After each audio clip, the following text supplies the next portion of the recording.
Oh, thank you.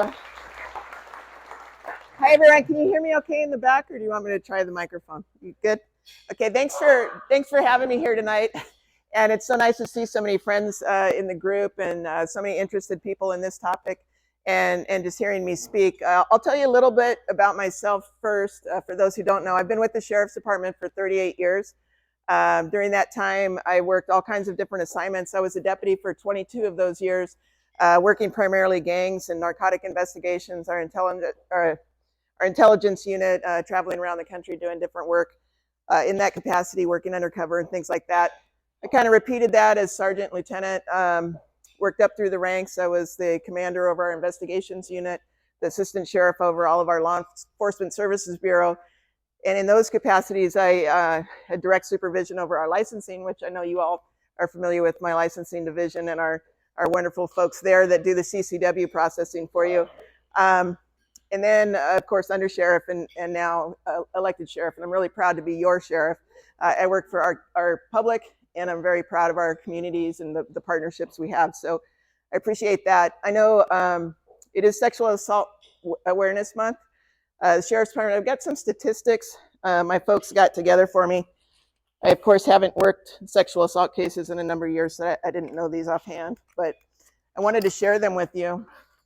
And some tips and some thoughts about what you can do to keep yourself safe. I will say that most sexual assaults that occur in this county are not stranger assaults. They're people that individuals know or they have some familiarity with, they're associated with in some capacity.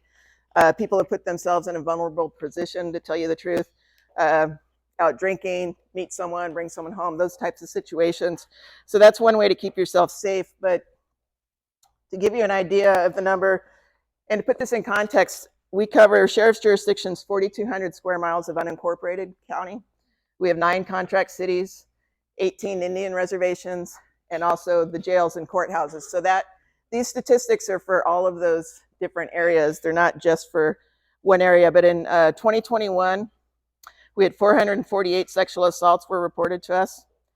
10% were by an intimate partner. 14% were reported as a stranger rape.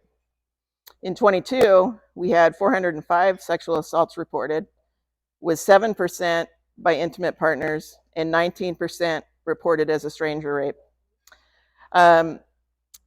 In all other sexual assaults that were reported, over 80% were people that the victim knew as a suspect. So sort of to give you some information if you do find yourself as a victim of sexual assault, which I hope you don't. And I really think the biggest key to this is being aware of your surroundings, being aware of who you're with, where you're at, letting someone know. If you're going on a date or meeting someone that you don't know well, make sure that someone knows who you're with. Show them a screenshot or some sort of information about who that individual is. But if you do find yourself in this situation, you have the right, just to give you some information what happened. Does everyone know what a SART exam is? Sexual assault exam. So you have a right to participate in that or not. But if you do participate, you have the right to be anonymous. So that would be a situation where you don't necessarily want your name attached to the incident right now, but you want to make sure that evidence is preserved so that down the road, if you make a decision that you want to move forward on a prosecution, we at least have that evidence secured so that we can do that. So keep that in mind. If this does happen to you and you're going to be traumatized, you're going to have some struggles with a lot of different emotions that are going on, but make sure that you know that you should preserve evidence just in case you change your mind later. You should seek medical attention immediately if you have any injuries. You shouldn't shower, and you should preserve your clothing because, as we all know, there'll be evidence there that we'll want to preserve. Check your phone for any suspect information and always screenshot any dating profiles or usernames of those that you're meeting. You can call 911, or if it's not an emergency, call our non-emergency line if you're in sheriff's jurisdiction. And a patrol deputy will respond. That'll be the first person that comes to take your report and find out what's happened and try to find the suspect or take other actions. But if you want a woman deputy to respond, ask for a woman. You don't have to have a male deputy come if that's a concern for you. So the SART exam will be offered if the attack occurred within 72 hours or so of the incident. After that, there's not a lot of evidentiary ability of us to preserve evidence. So SART exams are performed at forensic centers around the county. Nurses are especially trained to provide care for victims of sexual assault, and they'll ask questions from state mandated questionnaires. So it might seem a little harsh, some of the questions that are being asked, but these questions are important for the case and for prosecuting the individual later. You have a right to an advocate to be present. And then one thing that's important to understand too is the sexual assault case, if it's going to move forward as a prosecution, doesn't stop just with the investigating agency. The DA's office is very involved in these cases, and they have victim witness help. They have support for you. We can get support for you. We have all kinds of programs to help with that if you need that. And then a couple other things here.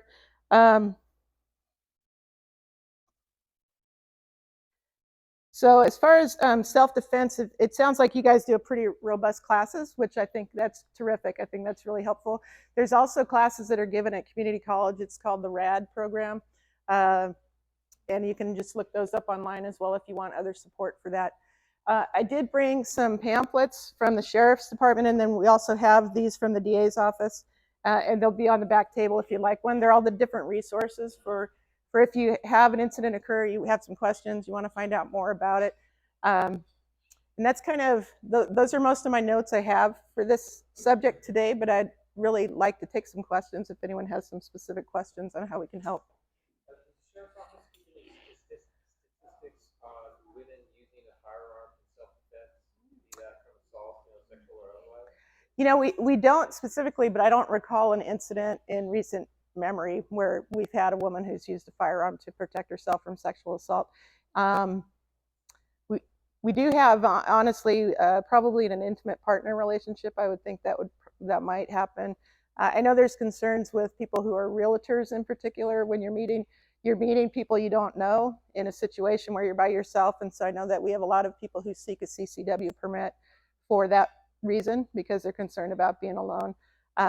Anecdotally, I've heard of women realtors around the country who have had a situation they were very uncomfortable or something was happening.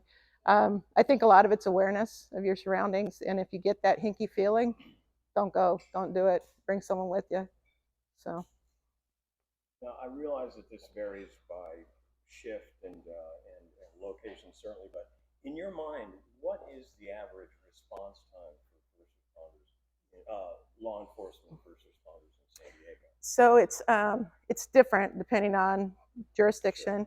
San Diego Police Department, it's been pretty widely reported that they've had some long response times, and that's where people focus. The Sheriff's Department, it depends on where you're at. If you're in a city, San Marcos, for instance, it could be 4 minutes, 2 minutes. We had a response the other day that was within a couple of minutes for a priority 1 call, which is what we call. But if you're in Valley Center, it's a 340 square mile beat with 2 deputies. So kind of depends on where the deputies are when they get the call and driving time and distance and things like that. So is there an average number that you guys use for statistical purposes or anything like that? Not really, but we're pretty quick. We answer 911 calls within 15 seconds, 93% of the time.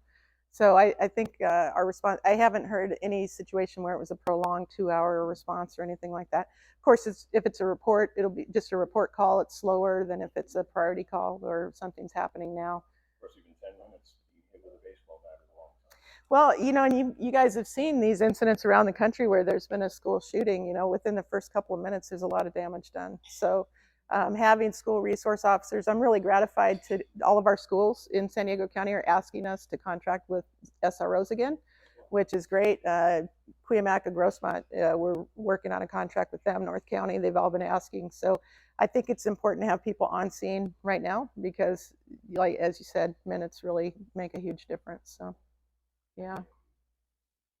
Anyone else? Yes. How is your funding for? You have 2 deputies in Valley Center. That seems awfully low considering the population that's coming into our county, especially the last 2 years. Yes. I'm in the real estate business, so I know, and it's yeah. Are you defunded? This whole defund the police trend, is that over? No, that's not the reason. So what's going on with the Sheriff's Department and most law enforcement right now is Actually, my funding has increased $150 million in the last 2 years. We expect it to go up about 20 million more for positions this year. Some are contracts, they're not funded by the board.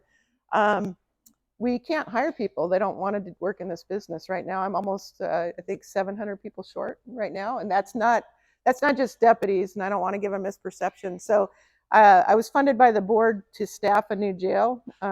We haven't been able to hire that staff yet, so those positions are still on my books, but I haven't been able to hire them. But it's not, that jail's not open, so it's okay right now until I can get them. But I also need nurses, I need dispatchers, I need clerks, I need a lot of different job classifications besides law enforcement. We're about 16 over on law enforcement deputies, but we're about 300 under in detentions. So it's kind of a moving target, but we're not defunded by any means. One of my goals in the next few years, because I spend a lot of my time working in unincorporated areas, is to staff up our unincorporated. Our unincorporated jurisdiction hasn't seen an increase in staff in a decade or more. So we did purchase last year. I really drove to purchase the property at 15 and 76. Does anyone know that area where the mobile gas station is? Right across the street, there's 18 acres. We purchased that and took the deed. That's going to be a station. And we're going to also add a larger helicopter pad for us and fire to use, as well as some area for fire to park their vehicles and equipment. So my goal is to add staff to all of our incorporated and to make the beat smaller. So that station up there will take over half the Valley Center beat, which will make it smaller, response times faster, all those things. So, and I'm hoping to do a sort of an announcement, public announcement of that property in the next couple of weeks. So, yeah. Yeah, her question is, does the department use drones? We do. We use them really effectively on things for three major things. Scene documentation, so we use them for a homicide scene, for instance. We fly them over and get a scope of what the scene looks like, take photos. We use them for our SED, our version of SWAT. They use them to scope out the area. We have a great video. I wish, one of these meetings I'll bring it, but great video of a guy who lights his house on fire, and the drone's flying over recording everything, and so he starts shooting at the drone. And he didn't take it out, but anyway. So yeah, and then we use them for search and rescue operations. We have, as I said, a huge jurisdiction with a lot of backcountry and really crazy terrain, if anyone does any hiking in our beautiful backcountry. So we use the drones to safely find people. So I know Chula Vista's got a program where they have drones respond ahead of patrol deputies. That's a little daunting for us because we have such a large jurisdiction, and the drones, you need them line of sight. There's all kinds of FAA rules, but we do use them and we love them. Are those people trained by the Sheriff's Department, or are they going through a different program? I know near my college has a program. Yeah, so she asked if our drone pilots go through the Sheriff's Department for training. Yes, they do. Yeah, we do our own training and we purchase our own drones, and yeah, they're great. They're awesome. Yeah. Yeah. You look like you can take care of yourself.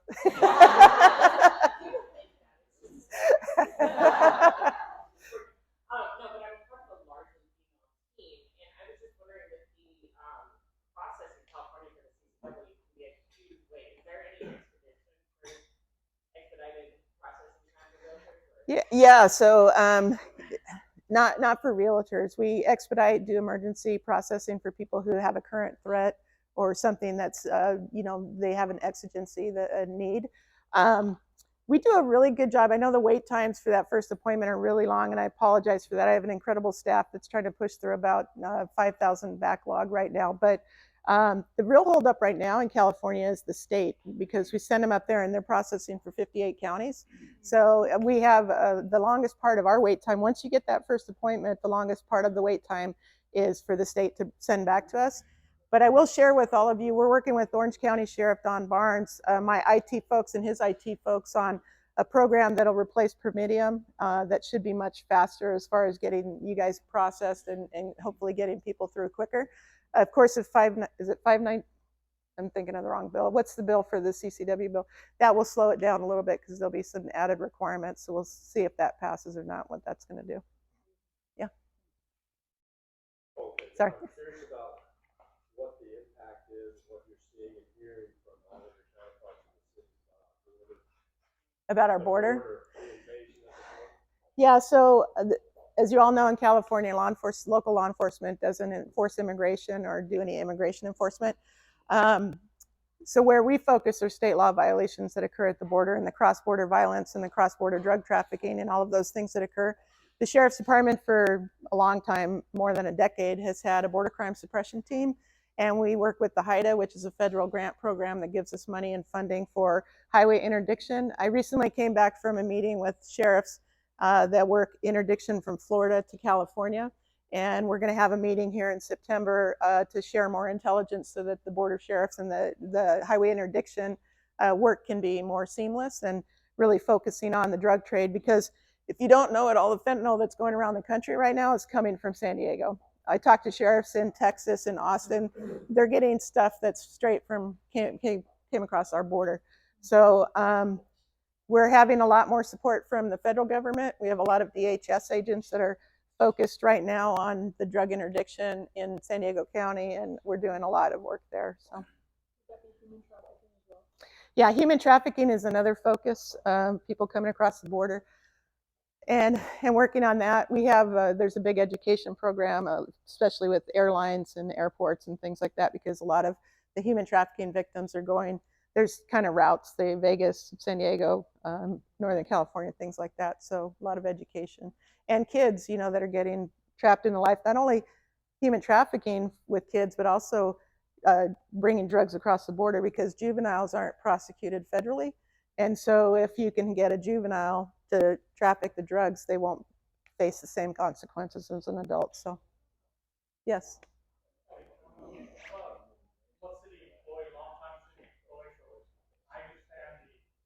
Overregulation, hiring process of your department as well. But I'm gonna probably a year's waiting time for my interview. W. Do you have any plans to hire more staff? Maybe use clerical people to have process that, to stream that. Yeah, so again, we're struggling to hire people. Even if I wanted to double my staff, for licensing staff, we don't get enough applications. It's not a highly paid job. So what we're doing is we have mandatory overtime on our department, just like San Diego PD and everyone else. And one of the jobs we allow people to do is they can work processing applications for CCWs. So all my narcotic investigators, they would rather do that than go work in the jail on overtime. So, yeah, stupid narcs. But but anyway, so they work on Saturdays. We have a team of 10 or 20 people working on Saturdays processing CCWs, trying to get through. So and same on during the week. So I spend a lot of money on overtime to do this work, and I apologize for the wait times. It's just really unavoidable at this point. So. Can I piggyback on that? Yeah. When you and I were chatting earlier, a gentleman was talking to you and was asking about hiring opportunities, and, Yeah. and the idea of part-time work came up, and you said that it's all full-time. Is there anything standing in the way of part-time being able to bolster those numbers? So that's something we just recently have been talking about, because one concept we have for getting more deputy staff is maybe some retired guys want to come back part-time, and so job sharing or things like that. So it's definitely something on the table that we're talking about. So I appreciate that. Yeah. Where can we find the Sheriff Department's SOP on when and how and for what they use drones? For the what? For drone usage? Oh, drone usage. It's all of our policies are on our website. So just go to our website and look up our policy and procedures and query drones. Yeah. Mm-hmm. Since you become a sheriff, what's the number one thing your deputies are asking you to do to support them? Yeah, so his question is, as a sheriff, what's the number one thing that our deputies ask me for support? I would say the biggest need is they want to stop working overtime. Second, though, so another thing that we've started in the last, 6 or so months is a much more robust wellness program. It's, we have a lot of strain and stress from this occupation and a lot of strain on the family. So when we have a graduating class from the academy, the first Saturday after they graduate, we bring them and all of their families in, and we spend the entire day talking about resources and showing them how they can better manage themselves, take care of their families, how their families can help them.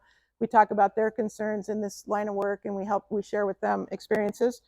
We also have started a wellness program. We got $1.8 million from the state to stand up a wellness unit. So we just hired the sergeant this week, and we're looking at some other things. So really their overall health, I think, is a concern. And then transparency and communication internally. You know, every organization, you get so big, you forget to tell the people who do the work what's going on. So, so I spend a lot of time sending, I don't want the deputies to hear something in the news before they hear it from me. So if something's going to go to the media or something like today, I pressed the body-worn camera footage from our last deputy-involved shooting is being released today. I made sure we released it to our department first, so they saw it first before they watch it on the news. So that type of stuff. So yeah, thanks. First of all, I want to thank you for your job, the job you do, and for congratulations on the Oh, thank you. Thank you. Thank you.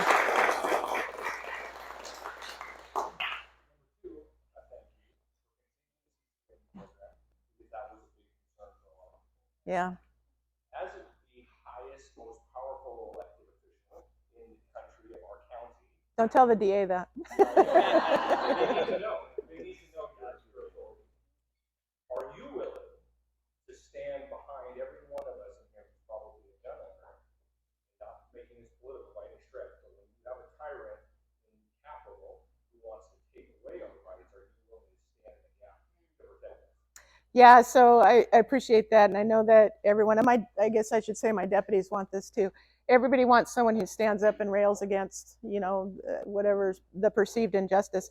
I'm willing to fight for the right things, and I think that, yeah. But you know, also honestly, I think in current environments, and I've been this way my whole career, I think collaborating and talking to people and trying to get things done respectfully works best initially. So that's really my tact. And I'm not a person who rails against things. I'm a person who will have those honest conversations with people and try to find compromise where we can. So, and we'll see what happens. Put on my big girl boots.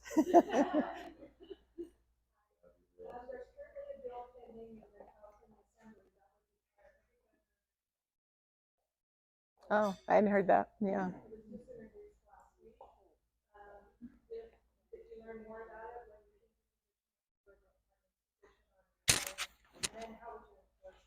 Well, what are your thoughts on that?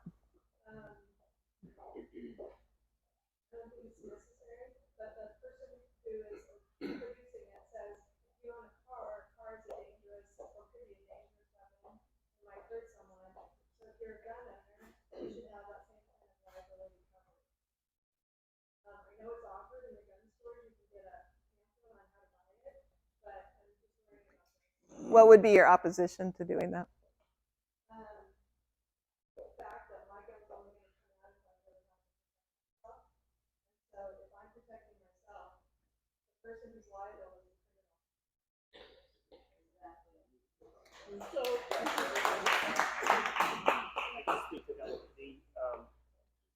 The insurance policies they're requiring are not going to exist because you cannot, no insurance company is going to cover you for breaking the law and doing something illegal.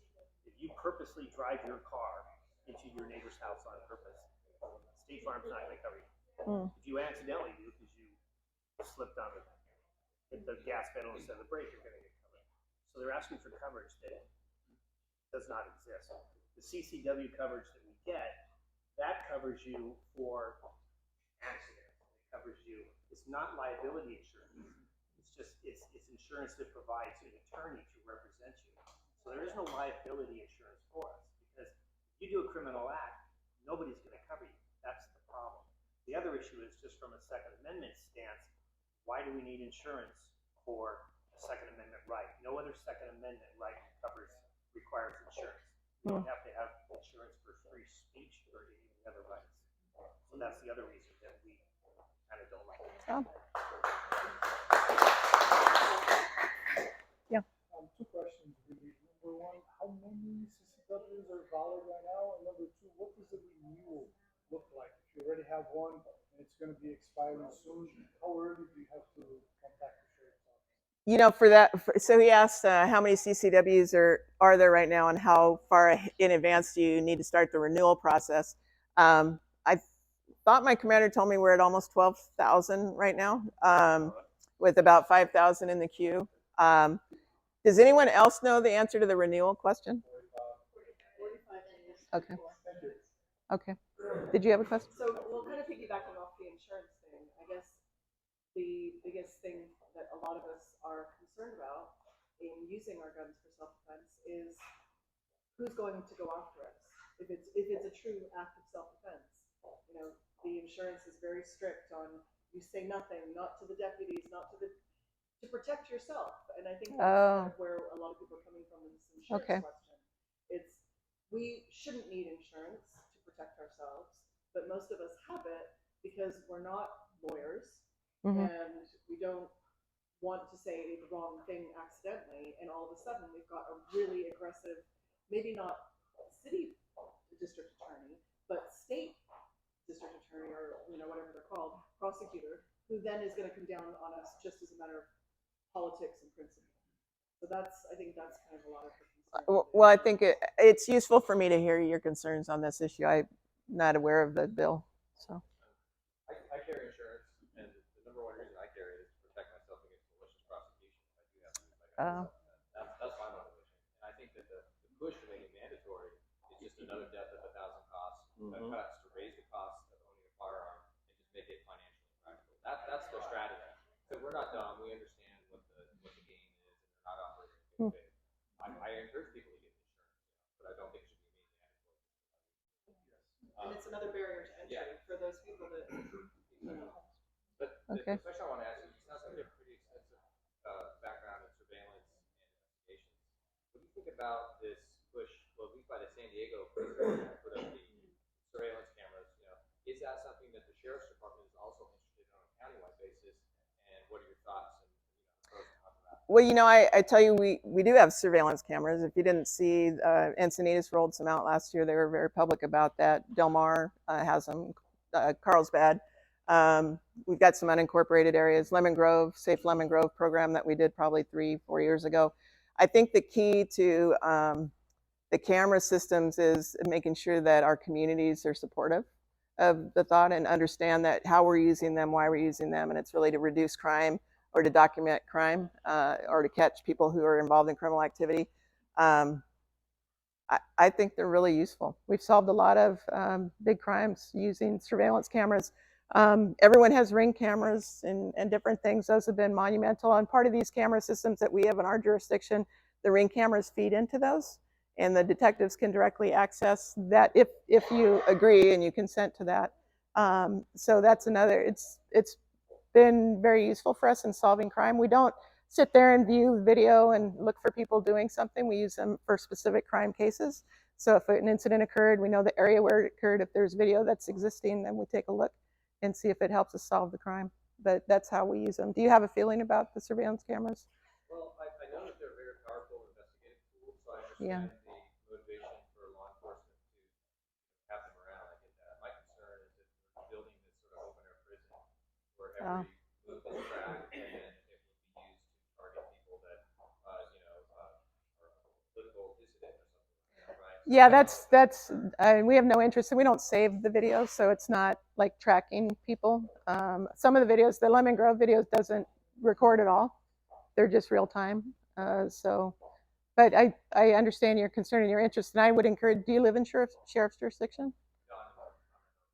Okay, I would encourage anyone who has any concerns. We have community meetings, and that's where we want people to voice their concerns. I know Del Mar recently had some community meetings regarding the systems that are going in there, and it was overwhelmingly positive from the people who came. But I think if you have concerns, we really need to hear them. So I think that's good.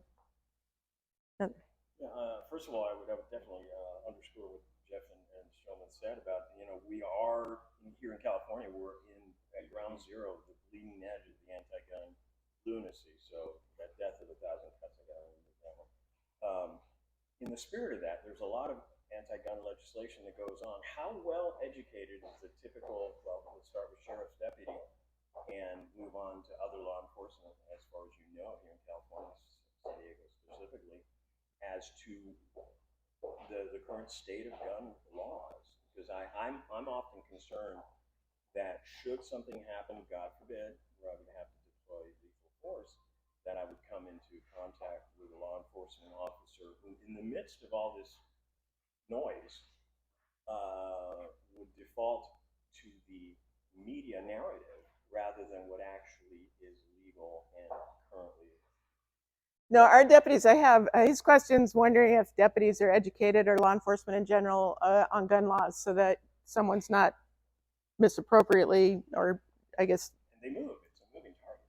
Yeah, so I have a staff of 4 lawyers on my department, and what they do is they study the current law and they educate our deputies. I have a legislative analyst and assistant who she's very plugged into Sacramento and what's going on down here. So we keep very current on the law, and we only, we enforce the law, but certainly respectfully, if a deputy's doing something that you think is not following current law, you could let them know that. But we do a really good job of teaching our deputies, and they're not listening to, all the noise that's going on. They're paying attention because they're worried about their own jobs and their own liability, right? So they want to make sure that they understand case law and current law and what they can actually do and can't do.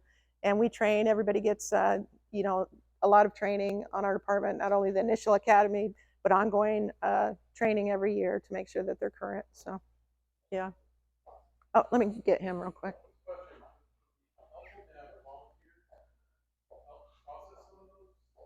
No, and I've been asked that before, and the reason is because there's a lot of criminal history and other information that's accessed, and it's against, it's not legal for us to do that.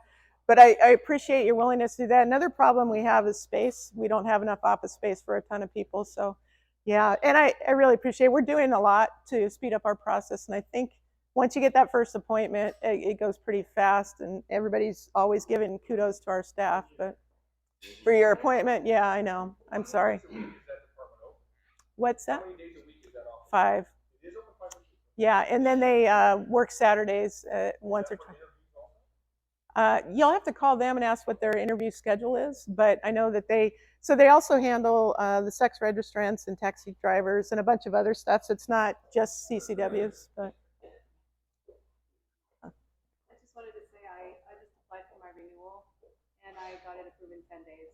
oh, Thank you. thank you. So the renewals are going fast. Renewals are going fast. We actually got ours in 5 days. And she has one, she's got one on it. So. Good. I'm curious if there's any dialogue between the state and the sheriffs around the state regarding lawsuits that Judge Benitez has right now, and the other judges as far as assault weapons, very constitutional, the magazine bans, the gun laws, and those things. Is the state talking to you guys about what that is going to look like if those are thrown out? Yeah, we do our own analysis, honestly, in San Diego. So there is some that's at the state level, and then there's a lot of sheriff's organizations, California state sheriffs. We have very robust attorneys and legislative folks. So we're looking at and monitoring those things a lot. So, yeah. I'm just curious these decisions are coming soon. Yeah. So how does the state digest that stuff? Yeah, I'm really kind of a futures forecaster, or try to be. So I try to look towards what's coming and be prepared for it. Yeah, we did that with Prop 64 and some of the other stuff that came, because that happened at midnight, right? As soon as that passed, that happened at midnight. So we had to get ready for it months in advance and train our staff. So yeah, we'll be ready when things happen. So, did you have a question or no? Anyone else? One more, and then we'll. We take 3 more, and then we're good Okay. for the night. Yep. Just, we get this question a lot. When you get pulled over by an officer, and you're carrying, you hand them your driver's license, you hand them at what point do you let the officer know that you are armed? I would let them know as soon as they come up. Just have your hands somewhere they can see them, and let them know I'm a CCW holder, and I do have a gun in my car. I just want to let you know, and just calmly, and they should be fine. They'll want to see the paperwork. And that's not a requirement in this no. state. Other states it is. Yeah, it's not. Some people have told us, like, oh, you didn't do anything wrong, just don't say anything. I'm like, well, God, if they find out later you're carrying this. I'm up front too. I get pulled over, and it's not because I'm trying to get out of the ticket. I let them know I've got a gun in the car or whatever, because I would have appreciated that as a deputy, but I don't need one. I appreciate it. Just to follow up on the border question, it sounds like from your answer that we're not doing anything to stop anyone from coming in regardless of their status, only if they're a criminal and Right. you catch them. So do you have a sense now how many illegal aliens are coming across the border?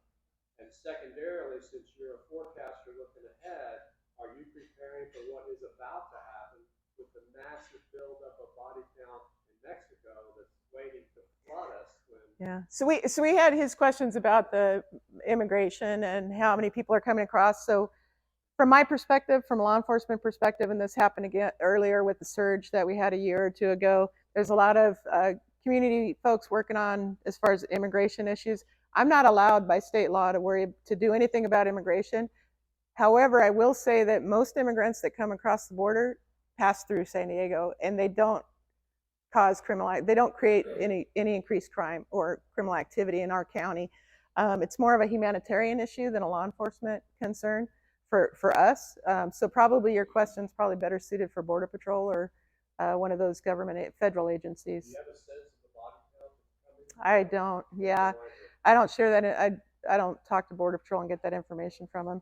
We get when there's a huge surge, we'll be notified sometimes that we're doing a release downtown at the train station or whatever's happening, but it's really, excuse me, honestly, the concerns I have are the drug smuggling and the human trafficking and all of those criminal activity that's occurring, the talking to the FBI about terrorism, stuff like that. Those types of folks bother me a lot more than someone who's coming across just to find work in America. Has your percentage of people you're busting steadily risen over the course of the last 12 months? No.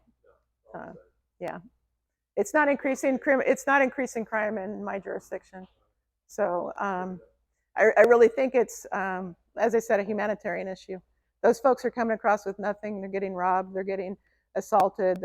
Some of the women are being raped. The children are being abused. There's a lot of crime that's occurring around those communities, but they're not committing the crime for the most part. You're welcome. I think we have one more question. I think that we're good for the night, right? Yeah, that'd be great. One more question. Yes. I have a question regarding recruitment and hiring. How often does your department go into schools for career fairs, job fairs, etc., trying to bridge that community partnership? Obviously, it's a volatile environment right now in law enforcement, but just going back to your earlier comment of trying to be collaborative and get young people interested. It doesn't pay much in the beginning, but all the time. Mostly colleges and trade schools and things like that. We advertise across the country and up and down the state pretty robustly. You only have to be 18 to work in the jail. Not that I think most 18-year-olds should be working in a jail. But we've started recently. We started recruiting at high schools, talking to high school students recently and trying to get them into programs where they stay on track and then come to us after college and things like that. The biggest problem we have is drug use with our candidates and history of drug use. That's problematic for us. So, and with the current culture in society, we have a lot more people who think using drugs is okay. So it's harder for us. But